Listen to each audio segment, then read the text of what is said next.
ഇറങ്ങുവാണേ.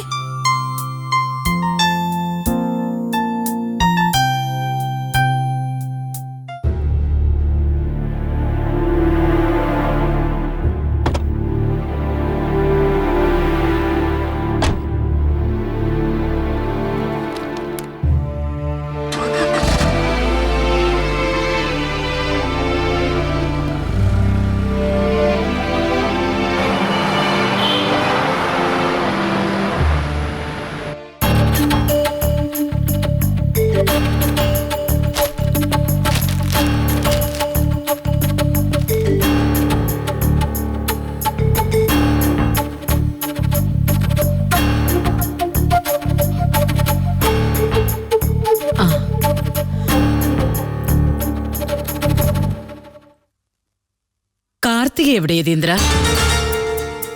യതി ചോദിച്ചു കേട്ടില്ലേ? കാർത്തിക എവിടെയെന്ന്. അവൾ ഇന്നും രാവിലെ ഈ സമയത്ത് എവിടേക്കാ പോകുന്നത് നമുക്കറിയില്ലേ. ഓഫീസിലേക്കാണോ പോയത്?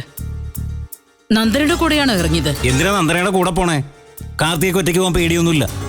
2 പേരോട് ഞാൻ പറഞ്ഞിട്ടുള്ളതാ ഒരുമിച്ച് പോയാ മതിയെന്ന്. ഒരു സ്ഥലത്തേക്ക് ഇവിടെ നിന്ന് 2 പേർക്ക് പോകാൻ 2 കാറ് വേണോന്ന് പറഞ്ഞ കുറെ കഷ്ടമാ. കാണുന്നവരെന്ത് വിചാരിക്കും? അതൊരാൾക്ക് മാത്രം തോന്നിയാ പോരാ. അല്ല, നീ എവിടെ പോകാനാ ഈ രാവിലെ ഒരുങ്ങിയിരിക്കുന്നത്? ഇപ്പൊ എവിടേക്കും ഇല്ല, 1-2 ആവശ്യങ്ങളുണ്ട്. കുറച്ച് കേട്ടെ. എന്നാൽ എന്റെ കൂടെ വാ, നമുക്കൊരു സ്ഥലം വരെ പോവണം. എവിടെ? അതൊക്കെ ഉണ്ട്, നീ വാ. എന്നാ പിന്നെ അമ്മയ്ക്ക് ആ പ്രൈവറ്റ് സെക്രട്ടറിയുടെ കൂടെ പോകാൻ പാടില്ലായിരുന്നു? പ്രൈവറ്റ് സെക്രട്ടറിയോ? ഓ, മറിച്ചായിരിക്കും പറയേണ്ടത്. അമ്മ പ്രൈവറ്റ് സെക്രട്ടറിയും മറ്റേയാള് ബോസും ആണല്ലോ. നന്ദനയുടെ കാര്യമാണോ നീ പറയുന്നത്? അപ്പൊ മനസ്സിലായി. അല്ല, നീ എത്ര കൊല്ലമായി കല്യാണം കഴിച്ചിട്ട്? അന്നു മുതൽ കാർത്തിക ഇവിടെയുണ്ട്. അവൾക്കും ആകാമായിരുന്നു എന്റെ കൂടെ നിൽക്കാൻ. പ്രൈവറ്റ് സെക്രട്ടറി ഒന്നും ആവണ്ട, അത്ര വലിയ ആളൊന്നും അല്ല ഞാൻ. പക്ഷെ വിശ്വാസം നേടിയെടുക്കായിരുന്നല്ലോ. കാർത്തികയ്ക്ക് അതിന് കഴിഞ്ഞില്ല, നന്ദനയ്ക്ക് കുറച്ചെങ്കിലും കഴിഞ്ഞു. എനിക്കിന്ന് പുറത്തു പോകേണ്ടത് നിന്റെ കൂടെയാ, നന്ദനയുടെ കൂടെയല്ല. അതുകൊണ്ട് നീ എഴുന്നേറ്റ് വാ. എങ്ങോട്ട് പോവാനാണെന്ന് പറ. പറയാം, ആദ്യം നീ ഒന്ന് എഴുന്നേറ്റ് വന്നേ. എനിക്കിപ്പോ സമയമില്ല, വേറെ കുറച്ച് അത്യാവശ്യമുണ്ട്. എന്നിട്ടാണോ നീ വെറുതെ ഇരുന്ന് പത്രം നോക്കിക്കൊണ്ടിരിക്കുന്നത്? ഞാൻ പുറത്തേക്ക് ഇറങ്ങാൻ തുടങ്ങുകയായിരുന്നു. ഡോക്ടറെ ഒന്ന് കാണണം. എന്തു പറ്റി? അത് ഒരു പല്ലുവേദന. ചിലരുടെ കൈത്തിരിപ്പ് നമ്മുടെ മുഖത്താണല്ലോ തീർക്കുന്നത്. ഓ അങ്ങനെ. അതെ, വായി കിടക്കുന്ന നാക്ക് ശരിയല്ലെങ്കിൽ അതിന്റെ ഫലം അനുഭവിക്കുന്നത് പല്ലായിരിക്കുമെന്ന് ഒരു പറച്ചിലുണ്ട്. എന്റെ കൈകൊണ്ട് ഒന്ന് തൊട്ടപ്പോഴേക്കും നിന്റെ പല്ലിളകി. നല്ല കഥ. ഇനി ഡോക്ടറെ കാണണമെന്നുണ്ടെങ്കിലേ പോകുന്ന വഴിക്ക് നമുക്ക് കാണാം. നീ വന്നേ, എനിക്ക് പോയിട്ട് കുറെ കാര്യമുണ്ട്. നീ കാറെടുക്ക്. എന്നാലും എങ്ങോട്ടാ പോകുന്നതെന്ന് പറയില്ല. അതൊക്കെ വഴിയെ മനസ്സിലാവും നിനക്ക്. നീ ഇങ്ങോട്ട് വന്നേ.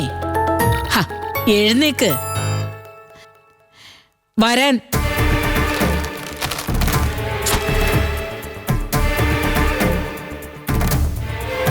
താക്കോലെടുക്കണ്ടേ? അത് വണ്ടിക്കകത്തുണ്ട്.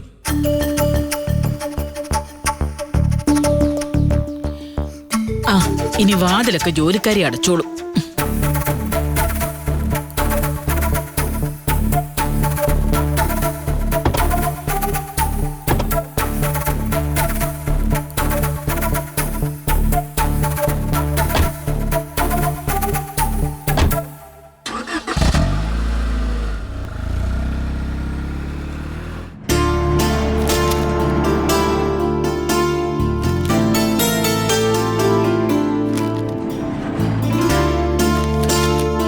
ഞാൻ സജീവ് സാറിനെ കാണാൻ വേണ്ടി അങ്ങോട്ട് വരികയായിരുന്നു. എന്താ കാര്യം? ഒരു പാർട്ടിക്ക് താമസിക്കാൻ വീട് വേണമെന്ന് പറഞ്ഞില്ലായിരുന്നു വാടകയ്ക്ക്? ആള് മിക്കവാറും എത്തും. വീട് തരാമെന്ന് ഞാൻ ഉറപ്പൊന്നും പറഞ്ഞിട്ടില്ല. കുഴപ്പമില്ലാത്ത കക്ഷിയാ സാറേ. പക്ഷെ ലേഡീസിന് മാത്രം വീട് വാടകയ്ക്ക് കൊടുത്താൽ മതി നമ്മ പറയുന്നത്. ഇതങ്ങനെ പ്രശ്നമുള്ള ആളല്ല. ഗവൺമെന്റ് എംപ്ലോയി ആണ്. അതെ, ഡീസന്റ് പാർട്ടിയാ. കാര്യമൊക്കെ ശരിയാ. അമ്മ പറയുന്ന സ്ത്രീകളാണെങ്കിൽ 2-3 പേര് താമസിച്ചോട്ടെ എന്നാ. 3 പേര് താമസിക്കുമ്പോൾ കിട്ടുന്ന വാടക തന്നാ പോരെ? ഞാൻ വാങ്ങിച്ചു തരാം. പുള്ളിക്ക് ഹോട്ടലിലും ലോഡ്ജിലും താമസിക്കാൻ ഇഷ്ടമില്ലാത്തോണ്ടാ. വാടക കൃത്യമായിട്ട് തന്നിരിക്കും. ഞാനൊന്ന് ആലോചിക്കട്ടെ. ഇനിയിപ്പോ എന്തോന്ന് ആലോചിക്കാനാ സാറേ? ആള് ചിലപ്പോ ഇന്ന് സാറിനെ കാണാൻ വരും. ചാവി കൊടുക്കണം. നോക്കട്ടെ. സാറിന് നമ്പർ ഞാൻ പുള്ളിക്കാരന് കൊടുത്തിട്ടുണ്ട്. ചിലപ്പോ ആള് വരുമ്പോ ഞാനിവിടെ ഇല്ലെങ്കിലോ?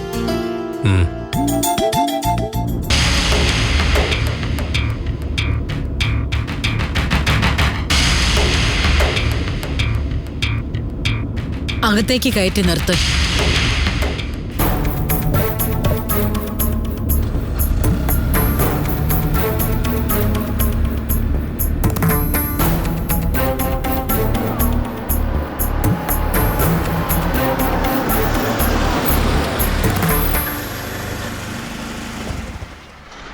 ഓഫീസിലേക്കാണ് നമ്മൾ വരുന്നതെന്ന് അമ്മ എന്താ വീട്ടിൽ വെച്ച് പറയാതിരുന്നത്?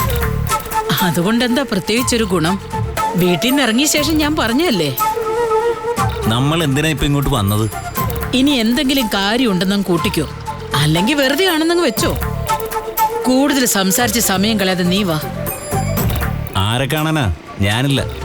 കഴിഞ്ഞ ദിവസം വരെ നീ വന്നോണ്ടിരുന്ന ഓഫീസല്ലേ. ഇവിടെ നിന്നെ പിടിച്ചു തിന്നുന്ന ആരുമില്ല. യതീന്ദ്രൻ തർക്കിച്ച് നിൽക്കാതെ വന്നേ.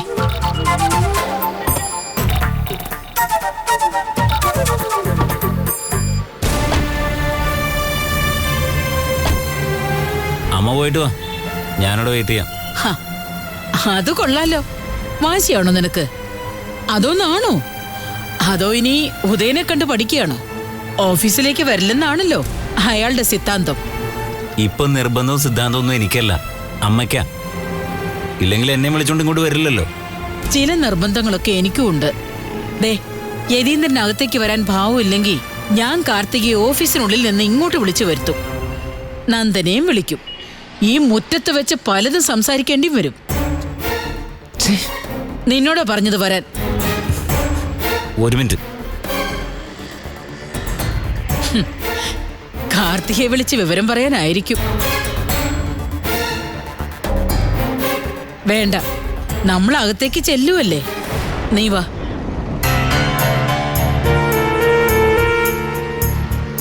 വെറുതെ ആവശ്യമില്ലാത്ത ഓരോരോ പരിപാടികൾ.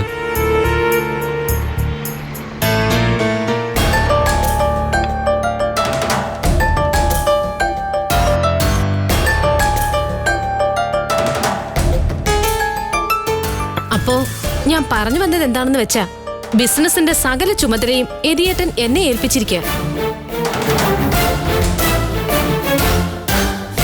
എതിയേട്ടൻ മാനേജിംഗ് പാർട്ണർ ആണെന്ന് നിങ്ങൾക്കറിയാം. പുള്ളിക്കാരന് തുല്യമായിട്ടോ അല്ലെങ്കിൽ അതിനു മുകളിലായിട്ടോ ആണ് ഓഫീസിൽ എന്റെ പദവി. അത് ഈ സ്റ്റാഫിൽപ്പെട്ട എല്ലാവർക്കും അറിയാം മാഡം. ഞാൻ ഒന്നുകൂടി ഓർമ്മിപ്പിച്ചതാണ്. കുന്നത്തൂരെ പല ബിസിനസ്സുകളിലും വർക്ക് ചെയ്യുന്നവരുടെ പ്രതിനിധികളായിട്ടാണ് ഞാൻ നിങ്ങളെ വിളിച്ചു വരുത്തിയത്. ഞാൻ വന്നതും ഈ ചെയറിലിരുന്നതും ഇഷ്ടമില്ലാത്തവരുണ്ട്. നിങ്ങളിൽ ആർക്കെങ്കിലും അത്തരത്തിലുള്ള അനിഷ്ടമുണ്ടോ? തുറന്നു ചോദിക്കേ. എന്നെ അനുസരിക്കാൻ ബുദ്ധിമുട്ടുള്ള ആരെങ്കിലും ഉണ്ടോ? ഉണ്ടെങ്കിൽ അങ്ങനെയുള്ളവർക്ക് ജോലി വെച്ചൊടിഞ്ഞിട്ട് പോകാം. അപ്പോ യതീന്ദ്രൻ സാർ ഇനി ഓഫീസിലേക്ക് വരില്ലേ മാഡം? എന്താ, യതീന്ദ്ര സാറിനെ കാണാതെ നിനക്ക് ജോലി ചെയ്യാൻ പറ്റില്ലെന്നുണ്ടോ? ഉണ്ടോന്ന്? അല്ല അല്ല മാഡം, ഞാൻ സോറി പറയുന്നേ. Sorry madam. പുതിയൊരാൾ മാനേജറായി ഇവിടെ അവതരിച്ചിട്ടുണ്ടല്ലോ. കണക്കെഴുത്തും കേട്ടെഴുത്തുമായി നടന്ന സജീവ് രാമൻ. അയാളെ നിങ്ങൾ വകവെച്ച് കൊടുക്കരുത്. സജീവ് പറയുന്ന ഒരു ജോലിയും നിങ്ങൾ ആരും ചെയ്യരുത്. പക്ഷേ മാനേജർ എന്ന നിലയിൽ സജീവ് ഓരോ ജോലി ഏൽപ്പിക്കുമ്പോഴോ മാഡം മൈൻഡ് ചെയ്യരുത്. അവനോട് പോവാൻ പറയണം. അപ്പൊ സജീവ് സാറോ? മാനേജർ ആ വിവരം നന്ദന മേഡത്തെ അറിയിക്കും. അതേ ജോലി ചെയ്യാൻ നന്ദന മാഡം പറഞ്ഞാലോ? ഞാനല്ലാതെ ഏത് മാഡം പറഞ്ഞാലും നിങ്ങൾ അനുസരിക്കണ്ട. മനസ്സിലായോ? അത് ഞങ്ങളുടെ ജോലിയെ ബാധിക്കില്ലേ മാഡം?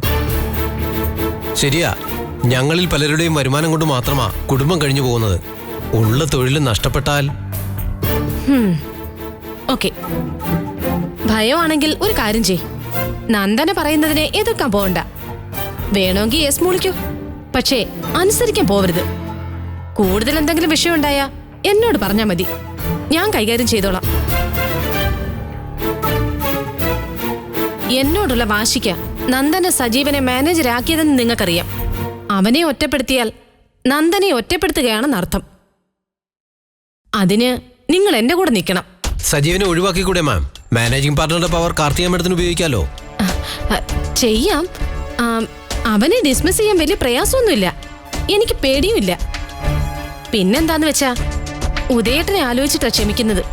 പുള്ളി ആളൊരു മാന്യനാണല്ലോ. അല്ലെങ്കിൽ ഇപ്പൊ സജീവരാമൻ വനവാസത്തിന് പോയേനെ. അത് പോട്ടെ, അവനെ നമ്മൾ അവഗണിക്കുന്നു. നിങ്ങളെല്ലാവരും ഒറ്റക്കെട്ടായി എന്റെ കൂടെ നിൽക്കണം.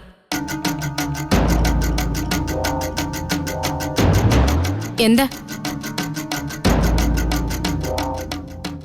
എന്താണെങ്കിലും പറ. മാഡം, ചോദിക്കുന്നതുകൊണ്ട് മറ്റൊന്നും തോന്നരുത്. ഞങ്ങളിൽ പലരും വർഷങ്ങളായി കുന്നത്തൂർ ജോലി ചെയ്യുന്നവരാ. അതുകൊണ്ട് മാന്യമായ ശമ്പളം തരുന്നുണ്ട്, വേറെ പ്രശ്നമൊന്നുമില്ല. മാഡത്തിന്റെ കൂടെ നിന്നാൽ കൂടുതലായി എന്ത് കിട്ടുമെന്നാ ഇവരിൽ പലരും ചോദിക്കുന്നത്. അതാണോ? ഗുണം കിട്ടും. 2 മാസത്തിനകം എല്ലാ സ്റ്റാഫിനും ശമ്പളം കൂട്ടിത്തരാൻ പോവാ ഞാൻ.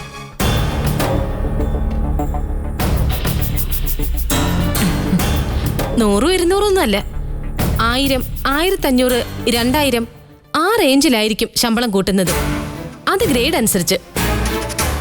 പിന്നെ ഒരു കാര്യമുണ്ട്, അങ്ങനെ സാലറി കൂടുമ്പോ അതിൽ നിന്ന് 250, 500, 750 ഒക്കെ എന്റെ മേശപ്പുറത്തെത്തണം. അതെന്താ മാഡം? എനിക്കുള്ള കമ്മീഷനാന്ന് വെച്ചോ, വെറുതെ അല്ലല്ലോ, കാശ് കൂട്ടി തന്നിട്ടല്ലേ. ഒരു പരസ്പര സഹായം. എന്താ? ഇനിയുള്ളത് വളരെ പ്രധാനപ്പെട്ട കാര്യമാണ്. അടുത്തയാഴ്ച ഓണമാ. കുന്നത്തൂരെ ബിസിനസിന്റെ തലപ്പത്ത് അമ്മ മഹാറാണിയും കൂടെ ഇളമുറ തമ്പരാട്ടിയൊക്കെ ഉണ്ട്. ആരും നിങ്ങൾക്ക് ഈ ഓണത്തിന് 10 പൈസ തരുന്ന കാര്യം ഇതുവരെ പറഞ്ഞിട്ടില്ല. ഉണ്ടോ? വലിയ തൊഴിലാളി സ്നേഹമൊക്കെ പറയും. കയ്യിലിരിപ്പിതാ. മനഃപൂർവ്വം മറന്നതായി നടിക്കുന്നതാ. ദേ, അടുത്ത ബുധനാഴ്ചയാ തിരുവോണം, തിങ്കൾ പോരാടം, ചൊവ്വ ഉത്രാടം. അത് ടെക്സ്റ്റൈൽസിൽ ഏറ്റവും കൂടുതൽ ബിസിനസ് വരുന്ന ദിവസങ്ങളല്ലേ മഹേഷേ? അതെ മാഡം, ഞായർ, തിങ്കൾ, ചൊവ്വ ഭീകരമായ തിരക്കായിരിക്കും. ഞായറാഴ്ച രാവിലെ നിങ്ങൾ നന്ദനയെ വിളിച്ചു പറയുന്നു കട തുറക്കുന്നില്ല എന്ന്. മാഡം, ഓണത്തിനിടയില് പുട്ടുകച്ചവടം കേട്ടിട്ടില്ലേ? അത് തന്നെ. കുന്നത്തൂർ ടെക്സ്റ്റൈൽസിലെ തൊഴിലാളികൾ ഈ ഓണത്തിന് പണി മുടക്കുന്നു. ഓണത്തിന്റെ ആനുകൂല്യങ്ങൾ കിട്ടാത്തതാണ് കാരണം. മഹേഷ് പറഞ്ഞാൽ സെയിൽസ് ഗേൾസ് കേക്കില്ലേ? നിങ്ങൾ ടെക്സ്റ്റൈൽസിലെ മാനേജരല്ലേ? പറഞ്ഞു നോക്കാം. നോക്കിയാ പോരാ, അവരെ കൊണ്ട് അനുസരിപ്പിക്കണം. അത് നിങ്ങളുടെ മിടുക്ക്. ഞായറാഴ്ച ബാങ്ക് അവധിയാ. നന്ദനയ്ക്കെന്നല്ല, ആർക്കും ഒന്നും ചെയ്യാൻ പറ്റില്ല. അന്നൊരു ദിവസം കട തുറക്കാതിരുന്ന മതി. കുന്നത്തൂർ ടെക്സ്റ്റൈൽസ് ഓണത്തിന് പൂട്ടിക്കിടക്കുന്നുവെന്ന് ന്യൂസ് ഇറങ്ങും. അന്ന് തന്നെ കുറെ കഴിയുമ്പോൾ ഞാൻ നിങ്ങളെ വിളിപ്പിച്ച് ഓണം അലവൻസ് തരാമെന്ന് പ്രഖ്യാപിക്കും. നിങ്ങള് പണിമുടക്ക് പിൻവലിക്കും. അതോടെ മുഴുവൻ സ്റ്റാഫിന്റെ മുമ്പിൽ നന്ദന സീറോയാ. ഞാൻ ഹീറോയിനും ആവും.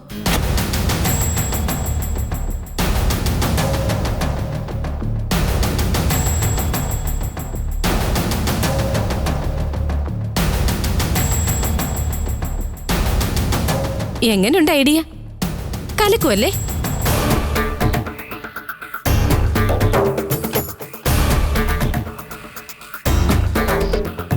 എന്തു പറ്റി?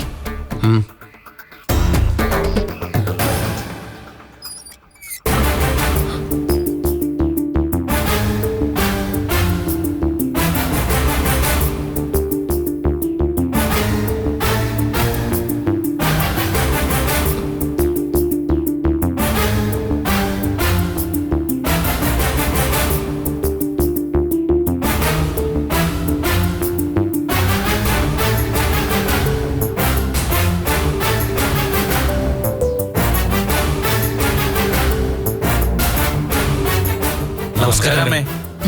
നമസ്കാരം. നമസ്കാരം.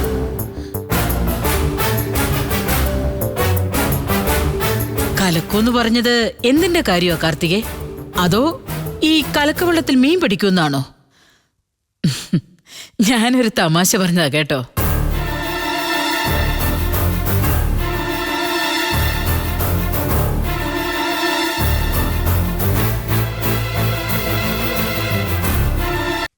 എല്ലാവരും ഇരിക്കേ. ആ, അമ്മ ഇരിക്കേ. യതീന്ദ്രൻ ഇരിക്കുന്നില്ലേ? ഇരിക്കേ.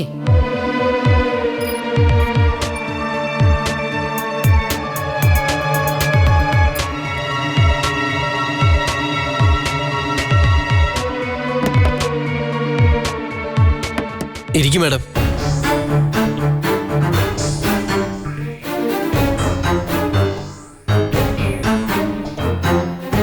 മഹേഷ് ടെക്സ്റ്റൈൽസിന്റെ മാനേജരല്ലേ? പിന്നെന്താ ഇവിടെ? അത് കാർത്തികാമണം പറഞ്ഞു ഇങ്ങോട്ട് വരാൻ. അപ്പൊ തുണിക്കടയിലെ കാര്യങ്ങളൊക്കെ ആര് നോക്കും? പകരം ആളെ ഏർപ്പാടാക്കിയിട്ടുണ്ട്.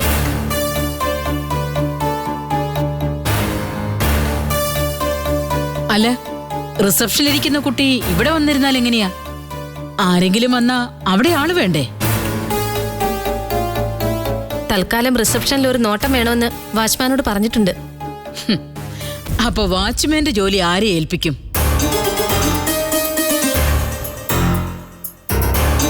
ഞാൻ വന്നിട്ട് ശകലം നേരമായി. റെസ്റ്റോറന്റിൽ ചെന്ന് ഒരു കാപ്പി കുടിച്ചിട്ടാ ഇങ്ങോട്ട് കയറിയത്. ഉത്തരവാദിത്തപ്പെട്ട ഒരാളെയും എങ്ങും കണ്ടില്ല. അല്ലേ യതീന്ദ്ര? അല്ല, അതിപ്പോ വൈകിട്ടാണ് പൊതുവെ തിരക്കുള്ളത്. എന്നാ പിന്നെ നാളെ മുതൽ ഉച്ചവരെ എല്ലാം അടച്ചിടാം. വൈകുന്നേരത്തേക്ക് തുറന്നാ മതിയെന്ന് വെക്കാം. എന്താ? നല്ലത് കണ്ട അത് നല്ലതെന്ന് പറയണം. അതുകൊണ്ട് ഒരു കാര്യത്തിൽ ഞാൻ കാർത്തികയെ അഭിനന്ദിക്കുന്നു.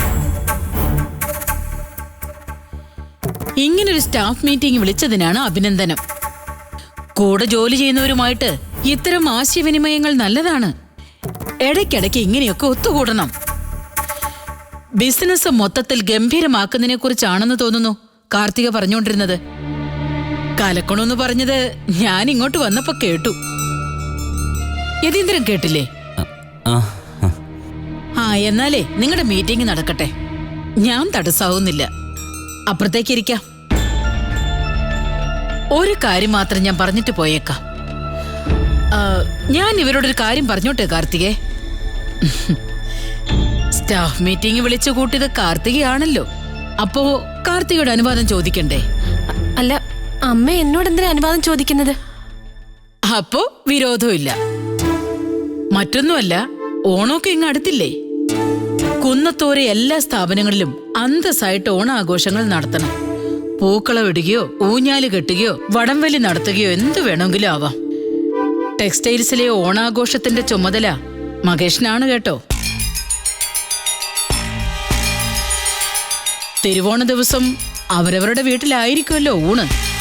അതുകൊണ്ട് അവിട്ടത്തിന്റെ അന്ന് മുഴുവൻ സ്റ്റാഫിനും എന്റെ വക ഓണസദ്യ. ഇവിടുത്തെ ഓഡിറ്റോറിയത്തിൽ എല്ലാവരും സകുടുംബം എത്തിയേക്കണം.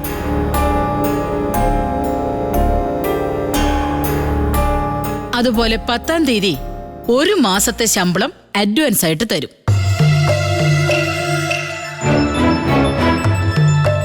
ശമ്പളം മാത്രമല്ല, ഓണത്തിന്റെ ബോണസും ഉണ്ടായിരിക്കും. ഒരാൾക്കും കിട്ടാതിരിക്കരുത്. നിങ്ങൾ പ്രത്യേകം ശ്രദ്ധിക്കണം കേട്ടോ. അല്ല, ഞാൻ ഇത്രയും പറഞ്ഞിട്ടും ആർക്കും ഒരു ചലനവും ഇല്ലല്ലോ. എന്താ, സന്തോഷായില്ലെന്നുണ്ടോ? എങ്ങനെ ഇപ്പൊ ഒന്ന് അറിയുക? ഞാൻ പറഞ്ഞ കാര്യം നിങ്ങൾ അംഗീകരിക്കുന്നുവെങ്കിൽ എല്ലാവരും ഒന്ന് കൈയടിക്കുക.